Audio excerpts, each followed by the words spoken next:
प्यारे बच्चों, पिछला 2 वीडियो आपने देखा होगा pair of linear equation in 2 variable का। हमने दोनों एक्सरसाइज बता दिया, आपको पूरा क्वेश्चन सॉल्व करा दिया। आप नहीं देखे तो जरूर देख लीजिएगा। और आइए आज हम लोग स्टार्ट करते हैं एक्सरसाइज 3.3। बहुत ही इंपॉर्टेंट क्वेश्चन है 3.3 में। ये सब कुछ आपको बताने वाला है, आपके बोर्ड एग्जाम के लिए बहुत ही इंपॉर्टेंट होने वाला है। तो आप एक किनारे बैठ जाओ और पूरा वीडियो देख लो, आपको सारे क्वेश्चन समझ में आने वाले हैं। तो प्यारे बच्चों, हम लोग देखेंगे एक्सरसाइज 3.3। इसका फर्स्ट क्वेश्चन आपके स्क्रीन पे दिख रहा होगा। Solve the following pair of linear equation by the substitution method.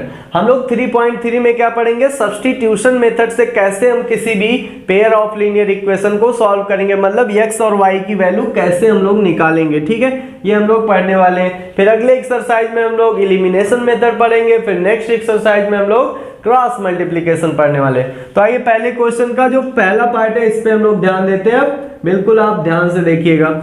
चलिए, पहला क्वेश्चन आपका क्या है? x plus y is equal to 14। पहला इक्वेशन दिया आपको x plus y is equal to 14 और दूसरा इक्वेशन दे दिया x minus y is equal to 4। इन दोनों इक्वेशन को सब्स्टिट्यूशन मेथड से सॉल्व करने के लिए बोल रहा है और आपको x और y की वैल्यू फाइंड करनी है, x और y की। तो चलिए कैसे करेंगे? बहुत ही आसान मेथड है। देखिए, सॉल्यूशन में आपको क्या करना है, आप क्या करोगे? किसी पहले इक्वेशन से या दूसरे इक्वेशन से, किसी भी इक्वेशन से आप एक x या y में इक्वेशन बनाओगे। कैसे बनाते हैं? देखिए, आप लिखोगे फ्रॉम इक्वेशन फर्स्ट। मान लो हम फर्स्ट इक्वेशन से बना रहे हैं, ठीक है, फ्रॉम इक्वेशन फर्स्ट इक्वेशन से आप क्या करोगे? x को अगर आप इस साइड रहने दो तो y को उस साइड करोगे, क्या हो जाएगा बताइए? 14 और ये y उधर जाके माइनस वाई हो गया। ये आपका बन गया थर्ड इक्वेशन। मतलब हमने फर्स्ट इक्वेशन से एक इक्वेशन बनाया x में, थर्ड इक्वेशन बन गया। इतना समझ में आया ना? पहला स्टेप आपको ये करना है। हमने इसी को x को इधर रहने दिया, y को उस साइड ट्रांसफर कर दिया। अब क्या करोगे? x की एक वैल्यू आ गई है x में। अब आप क्या करोगे? इसको पहले से आपने बनाया, दूसरे में इसको रख देना है। मतलब x के प्लेस पे आपको ये वैल्यू रख देनी, बस आपका आंसर आ जाने वाला है। तो आप क्या करोगे? सब्स्टिट्यूट, आप लिखोगे substitute the value of x in equation second. मतलब जो आपको x की वैल्यू मिली, इसको इक्वेशन सेकंड में इसी को सब्स्टिट्यूट कर दोगे। मतलब इसी को हम लोग सब्स्टिट्यूशन मेथड बोलते हैं, प्रतिस्थापन, मतलब किसी के स्थान पे रख देना। तो आप क्या करोगे? x के प्लेस पे क्या रखोगे बताइए? दूसरे इक्वेशन में x के जगह पे 14 माइनस वाई, आपके पास आया ना x की वैल्यू, और माइनस वाई ऑलरेडी है इसमें, इज इक्वल टू क्या है? 4। ठीक है, इस इक्वेशन में हमने रख दिया। अब आप क्या करोगे? 14 और माइनस वाई दो बार है माइनस, तो क्या हो गया? ऐड हो जाएगा, माइनस 2y हो जाएगा, इज इक्वल टू 4 हो गया। अब आप क्या करोगे? माइनस 2y को तो आप इस साइड रहने दो, माइनस 2y यहाँ रहेगा, और 14 को उस साइड कर दो, तो यहाँ 4 है ही, ये 14 उस साइड जाके माइनस 14 हो जाएगा। अब क्या करोगे? माइनस 2y जो है इसको लिख सकते हो आप, 14 में से 4 निकला, माइनस 10, तो माइनस माइनस हो गया। बस हम क्या बचा आपके पास? 2y इज इक्वल टू 10 बचा है। तो यहां से हम क्या लिख सकते हैं? y इज इक्वल टू 10 इस साइड है, और ये 2 जाएगा तो क्या होगा? डिवाइड में हो गया, 2 5 जा 10। मतलब y की वैल्यू आपकी निकल के आ चुकी है 5। ठीक है, y की वैल्यू 5 आ गया। आप बताइए, y की वैल्यू निकाल ली हम, तो x की वैल्यू निकाल सकते हैं कि नहीं? यहाँ पे y की वैल्यू रख देंगे थर्ड इक्वेशन में। समझ पा रहे हो ना? तो अब क्या करोगे? Put the value of y in equation third. अब जो हमने तीसरा इक्वेशन बनाया था, किस काम आएगा? x की वैल्यू निकालने के। y की वैल्यू आपको आ ही चुकी है 5, तो यहाँ पे रख दो, आपका x की वैल्यू आ गया। x इज इक्वल टू क्या हो जाएगा बताइए? 14 माइनस y के प्लेस पे क्या रखोगे? 5, तो x is equal to 14 minus 5 क्या होता है? 9 ना। तो x की वैल्यू 9 आ चुकी है, y की वैल्यू 5।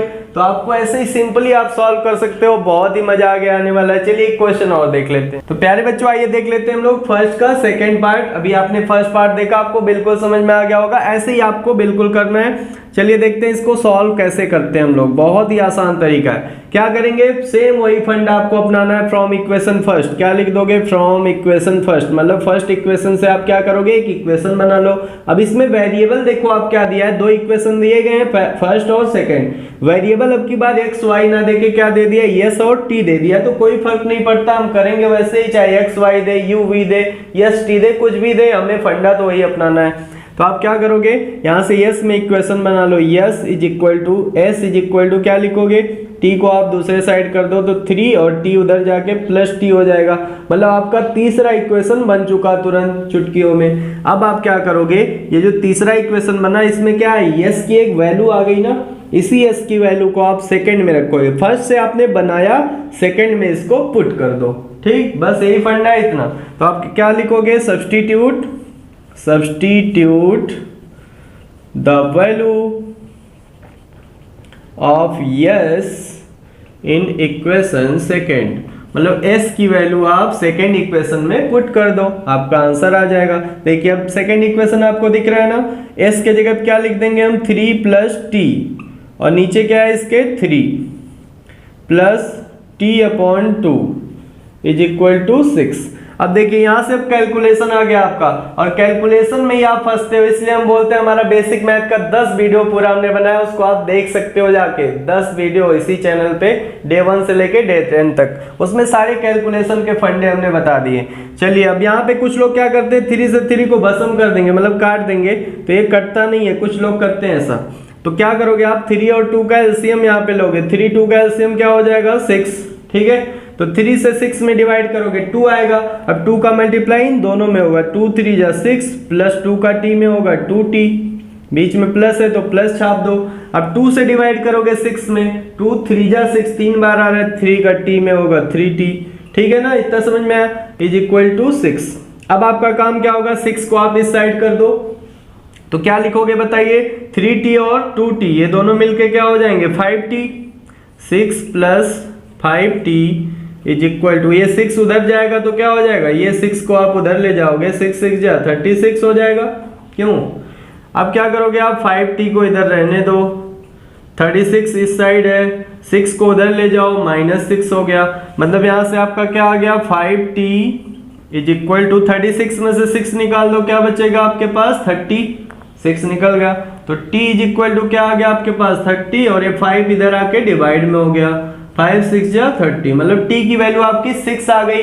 अब आप क्या कर सकते हो, s की वैल्यू कैसे निकालोगे, इसी को थर्ड इक्वेशन में पुट कर दो, s की वैल्यू आ गई। कितना आसान है, आप कर सकते हो। तो आप क्या लिखोगे, put the value of t in equation third, जो थर्ड इक्वेशन आपने बनाया था अब इसी काम आएगा। तो थर्ड इक्वेशन में रखोगे तो s की वैल्यू क्या आ जाएगी बताइए, t की वैल्यू जब रखोगे 3 प्लस t के प्लेस पे क्या है 6, तो क्या हो गया s इज इक्वल टू 9। ये आपका आंसर निकल के आ चुका है। तो इससे आसान क्या हो सकता है, आप समझ गए होंगे। चलिए और एक क्वेश्चन देख लेते हैं, 6 पार्ट है टोटल। तो प्यारे बच्चों आइए हम लोग देख लेते हैं। थर्ड पार्ट आपके स्क्रीन पे दिख रहा है, इसमें क्या करना है, सेम फंडा आपको अपनाना, वैसे ही सॉल्व करना है।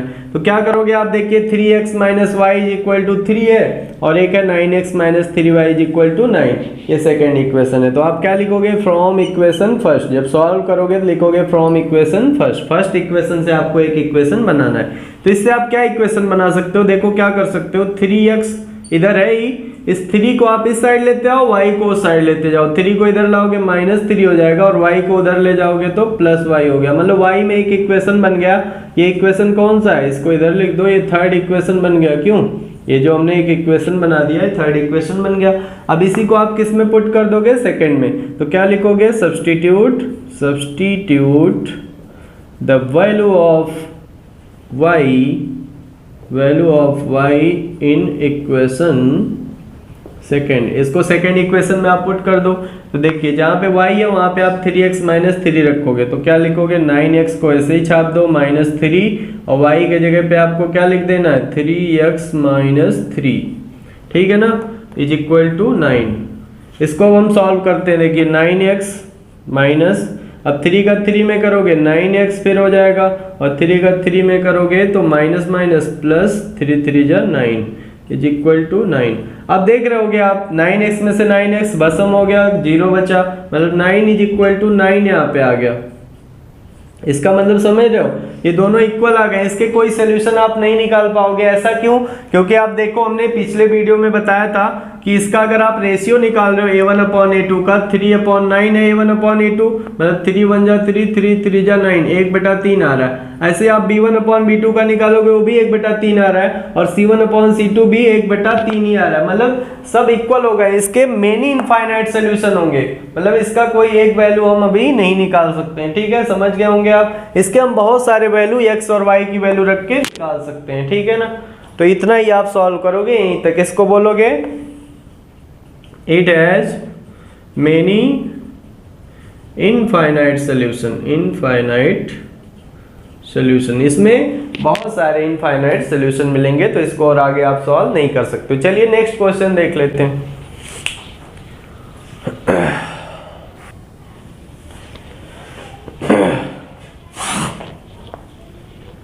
तो प्यारे बच्चों आइए देख लेते हैं हम लोग फोर्थ पार्ट। 6 पार्ट में फोर्थ पार्ट में हम लोग पहुंच चुके हैं। देखिए इसको कैसे सॉल्व करते हैं, बहुत ही आसान तरीका। पॉइंट देख के कुछ लोगों को चक्कर आ जाता है, लेकिन आपको चक्कर नहीं आना चाहिए। क्या करना है, आपको पॉइंट को हटाना है। तो आप क्या करोगे, देख रहे होगे आप पॉइंट के बाद एक एक डिजिट सब में है, पॉइंट के बाद एक डिजिट, पॉइंट के बाद एक डिजिट, पॉइंट के बाद एक डिजिट, पॉइंट के बाद एक डिजिट, सब में आपको दिख रहा है। तो ऐसे क्वेश्चन में हम पूरे इक्वेशन में क्या कर देंगे, 10 से मल्टीप्लाई, इसमें भी और इसमें भी 10 से मल्टीप्लाई पूरे इक्वेशन में। तो आप देखो पॉइंट हट जाएगा। हमने बताया आपको बेसिक वीडियो, फिर आप बेसिक मैथ पे आ जाओ। बेसिक नहीं आएगा तो आप नहीं कर पाओगे, इसलिए हम बार बार बोलते हैं बेसिक मैथ आपको आना चाहिए। तो 10 से मल्टीप्लाई करोगे तो पॉइंट हट जाएगा, ये पॉइंट इधर आ गया, मतलब 2x हो जाएगा। ये क्या हो गया आपका 3y इज इक्वल टू, ये भी पॉइंट हट के 13 हो गया। ये फर्स्ट इक्वेशन मान लो आप, ठीक है ना। ऐसे ही आप देखो इसमें करोगे तो 4x हो जाएगा और यहाँ प्लस ये क्या हो जाएगा बताइए 5y इज इक्वल टू 23। ये आपका सेकेंड इक्वेशन हो गया। अब आप फिर वही पिछला फंडा अपनाओगे। कैसे करोगे इसको लिखोगे from equation first, equation first से। अब देखिए फर्स्ट इक्वेशन आपका क्या बना है 2x plus 3y is equal to 13। तो यहाँ से आप लिख सकते हो 2x is equal to 13 minus 3y लिख सकते हो ना। इसको आपने 3y को ट्रांसफर किया दूसरी तरफ, तो x इज इक्वल टू क्या लिख सकते हो 13 माइनस 3y और इसके नीचे 2 चला जाएगा। ये आपका थर्ड इक्वेशन बन चुका है, रेडी हो गया। x की वैल्यू आ चुकी है। इसी x की वैल्यू आप सेकंड में रख दोगे। फर्स्ट से आपने इसको बनाया, सेकंड में रख देना है। तो अब क्या लिखोगे substitute, substitute, substitute the value of x, the value of x in equation second. Second equation में आप रख दोगे। तो देखो रखते ही क्या होता है 4, यहाँ पे 4 रखोगे और x की वैल्यू ये पूरा रखोगे 13 माइनस 3y और अपॉन 2 ठीक है ना। और प्लस है 5y इज इक्वल टू 23। तो आप देखो 2 से 4 कट जाएगा, 2 2 जा 4। अब 2 से 13 में मल्टीप्लाई होगा, क्या हो जाएगा 26, 13 2 जा 26 माइनस 3 2 जा 6y और plus 5y is equal to 23 हो गया। अब आप देखिए 6y और यहाँ 5y, एक प्लस एक माइनस तो सब्ट्रैक्ट हो जाएगा। 6y में से 5y निकालोगे माइनस y बचेगा और 26 को आप ऐसे छाप दो minus y is equal to 23। तो यहाँ से minus y is equal to 23 और ये 26 उधर जाके माइनस 26 हो गया। यहाँ से आप क्या लिख सकते हो minus y is equal to 26 में से 23 निकला माइनस 3 बचेगा, माइनस माइनस भस्म हो गया। y की वैल्यू क्या आ गई 3 आ गई। तो बात समझ गए, y की वैल्यू आप निकाल लिए, तो x की वैल्यू अब निकाल लोगे कि नहीं। x की वैल्यू थर्ड इक्वेशन में आप रख दो। y की वैल्यू, आपकी x की वैल्यू आई कैसे लिखोगे, लिखोगे put the value of y, put the value of y, put the value of y in equation third. Third में आप रख दो। चलो रखते हैं हम लोग x is equal to 13 minus 3 और y के जगह क्या रखना है आपको 3 आया है, 3 रख दो और डिवाइड बाई 2। तो x इज इक्वल टू क्या आ जाएगा 13 माइनस 3 3 जा 9 अपॉन 2। 13 में से 9 निकालो क्या आएगा 4 आएगा, 4 अपॉन 2, 2 से कट गया 2 आ गया। तो x की वैल्यू 2 आ चुकी है, y की वैल्यू 3। तो कितना आसान है, हमने 4 पार्ट आपको करा दिया। क्या आप 2 पार्ट नहीं कर सकते हो, 2 पार्ट आप कर सकते हो। तो आइए देख लेते हैं हम लोग सेकंड क्वेश्चन, आपके स्क्रीन पे दिख रहा होगा। बहुत ही आसान क्वेश्चन है। Solve 2x plus 3y is equal to 11 and 2x minus 4y is equal to minus 24 and hence find the value of m for which y is equal to m x plus 3। इसका मतलब क्या कह रहा है, दो equation आपको दे दिया है और आपको m की वैल्यू फाइंड करनी है। अगर आपको एक इक्वेशन और दिया y is equal to m x plus 3, तो आप देखिए जब x और y की वैल्यू इन दोनों इक्वेशन से निकाल लोगे x और y की वैल्यू, तो x y रख दोगे तो m की वैल्यू आ जाएगी कि नहीं। बिल्कुल सिंपल है। तो आप क्या करोगे, इन दोनों इक्वेशन को लिखोगे 2x plus 3y is equal to 11, इसको आप फर्स्ट इक्वेशन मान रहे हो, और दूसरा क्या है 2x minus 4y is equal to minus 24, ये आपका हो गया सेकेंड इक्वेशन। अब इसको सॉल्व कैसे करोगे, वही सेम फंडा आप अपनाओगे।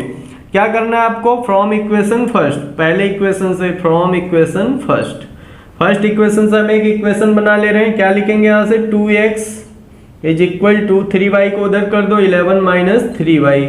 ठीक है, अब देखो x इज इक्वल टू यहाँ से लिख सकते हो 11 माइनस 3y, और ये 2 आके इधर डिवाइड में हो गया। ये कौन सा इक्वेशन बन गया आपका, थर्ड इक्वेशन। अब आपको क्या करना है, इसी x की वैल्यू को आपको सेकंड में सब्स्टिट्यूट कर देना है। तो क्या लिखोगे, सब्स्टिट्यूट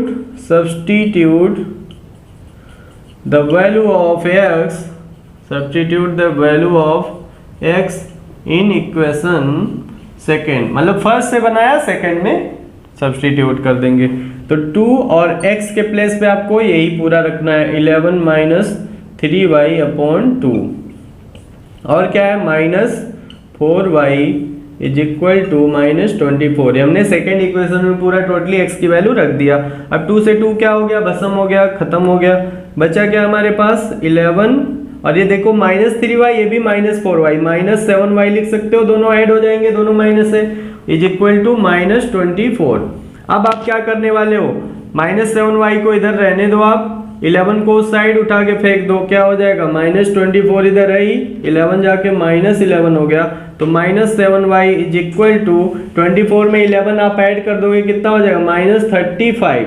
यहाँ से आप y की वैल्यू कैसे निकालोगे, लिख सकते हो यहाँ पे y इज इक्वल टू, इधर माइनस माइनस भस्म भी कर दो, दोनों तरफ है, तो y is equal to 35 upon 7, 7 5 जा 35, मतलब 5 आ गई आपकी y की वैल्यू। तो y की वैल्यू आ गई, तो अब आप x की वैल्यू कैसे निकालोगे, इसको थर्ड इक्वेशन में पुट कर दो आपकी x की वैल्यू। तो क्या लिखोगे, put the value of y, put the value of y in equation third में आप पुट कर दो, आपकी वैल्यू आ जाएगी। क्या है बताइए, x is equal to 11 minus 3, और y के प्लेस पे क्या आ गया 5, तो यहाँ पे 5 रखेंगे, और नीचे क्या है 2। तो x is equal to 11 minus 3 5 जा 15 अपॉन 2। तो x इज इक्वल टू क्या आ गया बताइए, 15 में से 11 निकाल लोगे, माइनस 4 बचेगा, और नीचे 2 है, 2 2 जा 4, मतलब माइनस 2 आ गया। x की वैल्यू क्या आ गया माइनस 2।